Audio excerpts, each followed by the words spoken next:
L'infidélité est-elle une violence conjugale? Bonjour mes amis de la communauté des femmes libres, indépendantes et heureuses. Que vous soyez déjà une femme épanouie dans votre travail, dans votre vie personnelle, ou qu'au contraire vous ayez envie de le devenir et de trouver les moyens et la stratégie pour y parvenir. Je suis Agnès Dereul, votre coach, experte PNL et en maîtrise du stress des procédures judiciaires, et je vous accompagne dans des cas de violence conjugale et dans des procédures qui souvent les accompagnent pour faire de cette épreuve et donc de cette procédure une force pour votre avenir, que vous puissiez sortir de cette expérience vraiment gagnante.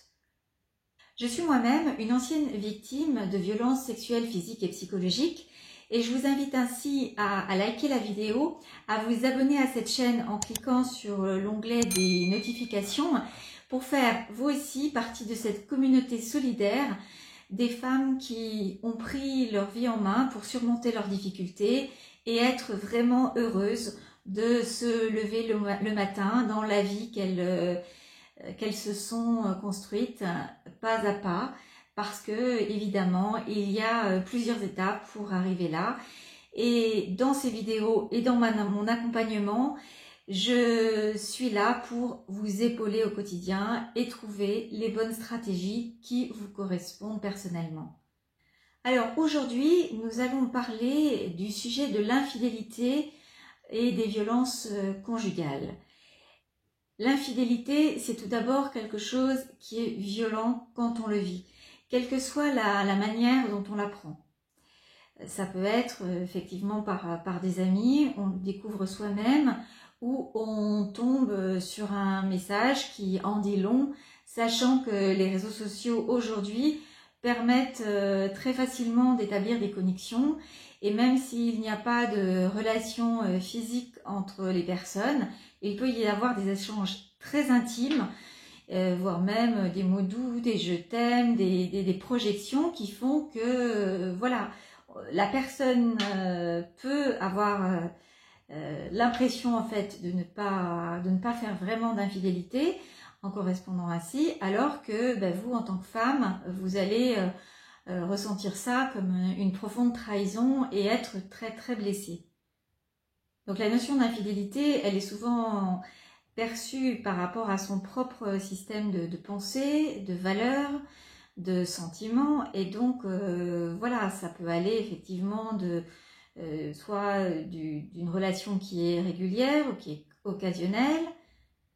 Donc tout est différent à la fois selon les personnes et selon les situations. La perception donc va être unique pour chacun. C'est-à-dire que une infidélité dans un couple, peut être une occasion de se remettre en question, de consolider des liens, ou alors créer vraiment une distance et vous allez vouloir passer à autre chose et puis ne pas vous en remettre. Lorsque l'infidélité aboutit à une séparation, ça peut créer des tensions qui sont liées à l'organisation de cette séparation. Qu'on soit simplement en couple, ou qu'on soit marié, ou qu'on soit en vie commune, qu'on ait des enfants ou qu'on n'en ait pas. Donc forcément, il y a des répercussions. La perception donc qu'on a de l'infidélité, elle peut créer une émotion qui est très violente à l'intérieur. C'est-à-dire que lorsqu'on l'apprend, on a l'impression de recevoir vraiment un coup très profond, d'être trahi. Et cette sensation, cette douleur peut perdurer vraiment longtemps. Mais là où c'est très important, c'est qu'il s'agit d'une sensation et d'une perception intime. Il ne s'agit pas de coups, d'insultes, de dévalorisation répétée. Il est donc vraiment très important de bien délimiter ce qu'on ressent et de ne pas considérer qu'on est dans le cadre de violences conjugales. Il s'agit en effet de divergences à la fois de conception du couple et de divergences de sentiments, de perceptions, voilà, mais pas de faits qui constituent une violence conjugale. C'est extrêmement important en effet de ne pas mélanger les deux parce que cela nuirait à votre crédibilité vis-à-vis de votre entourage et c'est parfois lorsqu'on souffre une tentation qui existe pour faire payer l'autre. Mais ça a différentes conséquences. D'une part, donc vis-à-vis de vous-même, parce que vous savez que vous mentez. Deuxièmement, ça va envenimer les choses avec la personne qui va se sentir agressée, attaquée à son tour de façon très injustifiée. Et on rentre dans tu m'as fait souffrir, je te fais souffrir. Et c'est une spirale qui peut vraiment se retourner aussi contre vous, notamment plus tard si vous avez des enfants.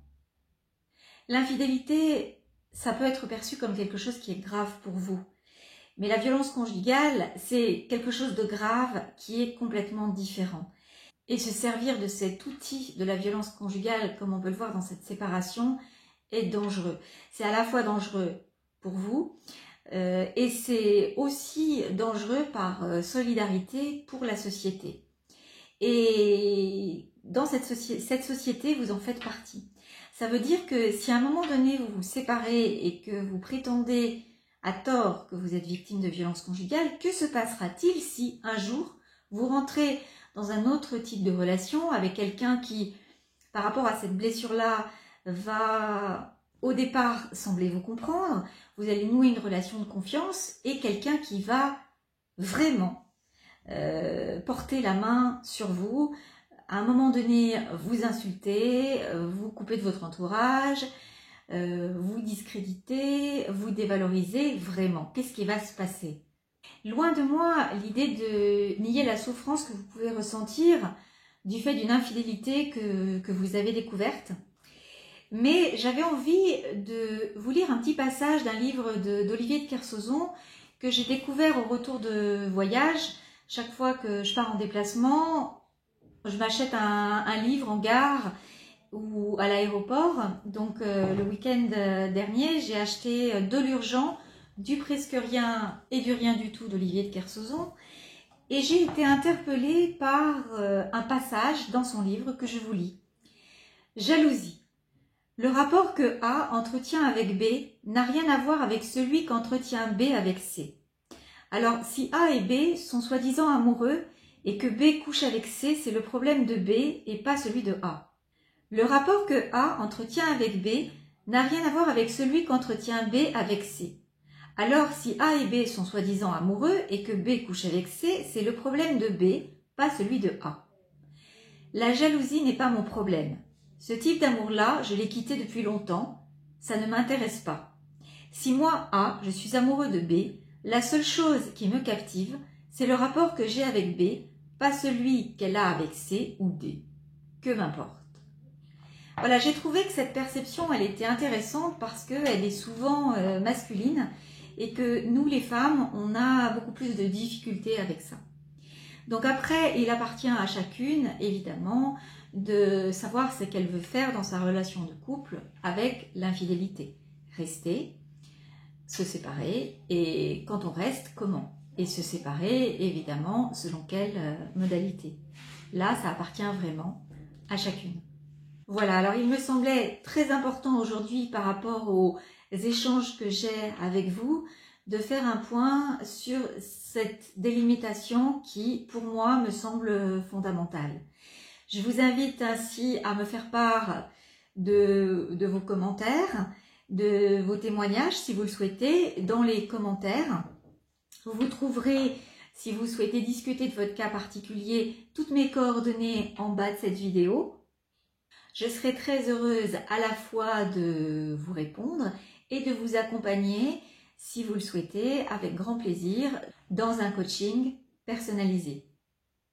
Je vous remercie de nouveau de liker la vidéo si ce sujet vous a intéressé et de vous abonner à cette chaîne en cliquant sur l'onglet des notifications pour faire partie de cette communauté très solidaire des femmes libres, indépendantes et heureuses.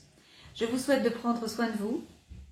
Je vous embrasse et je vous dis à très bientôt pour de nouvelles vidéos.